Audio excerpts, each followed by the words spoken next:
There is serious insecurity of life and property, with kidnappings and killings happening virtually every day in most parts of the country, especially in the Middle Belt, the Northeast, the Northwest regions, where not only huge numbers of life and property are regularly lost,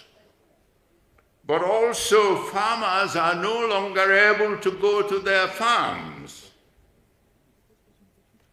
thereby impacting adversely on the country's food supply. Secondly, Nigeria has become the poverty capital of the world, with the levels of poverty and sufferings among the citizens rising rather than diminishing. And thirdly, the development of the country's infrastructure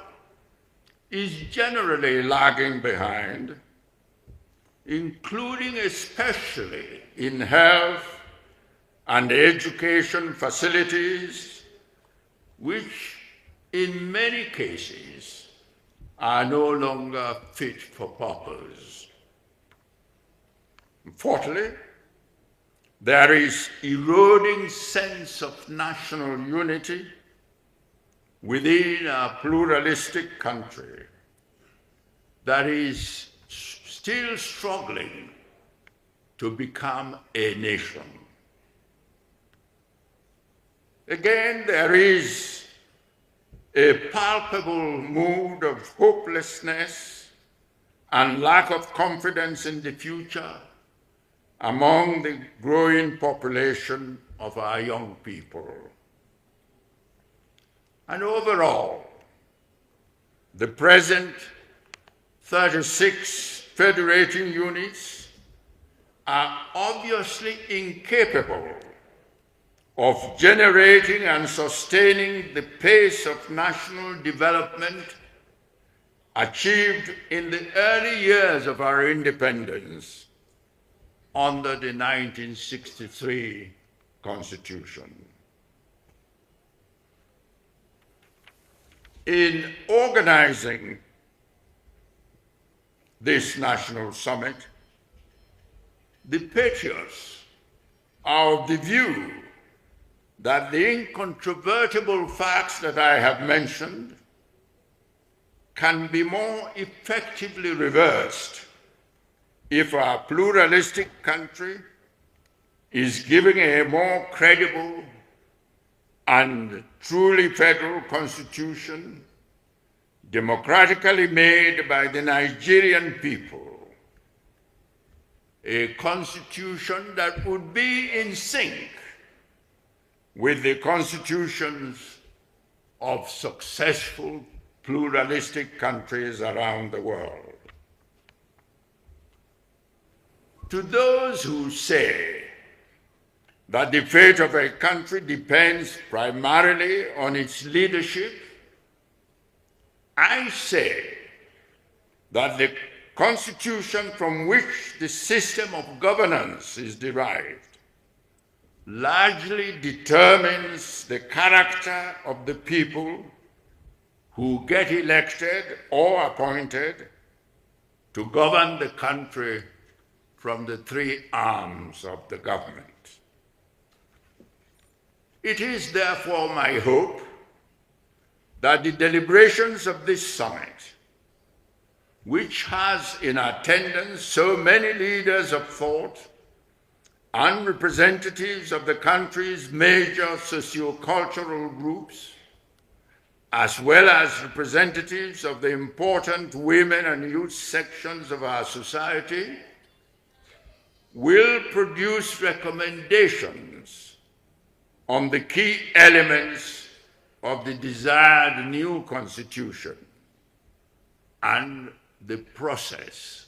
of its actualization. The key elements, I hope, that will be discussed should include such questions as presidential or parliamentary system, tenure and rotation of the heads of government at the national and sub-national levels, unicameral or bicameral legislature, number of federating units, powers of the national and the sub-national governments, structure of the security agencies, political parties and their organization, management of the country's resources, and indeed other important features of a constitution. And in considering the process of actualizing the new constitution, I hope there would be due emphasis on ensuring that it is formulated by representatives specifically elected for that purpose by the Nigerian people, who, in order to give it legitimacy, would have to endorse it in a national referendum. Finally, I want here to thank the organizers of the town hall meetings that preceded this summit in the 6 geopolitical zones, which have provided ideas that are to be fed into our deliberations. In ending my remarks, I would like to stress the importance of speakers adhering to their allocated times so that we can have as many speakers as possible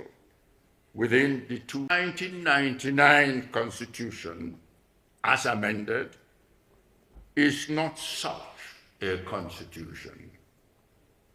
It was not democratically formulated.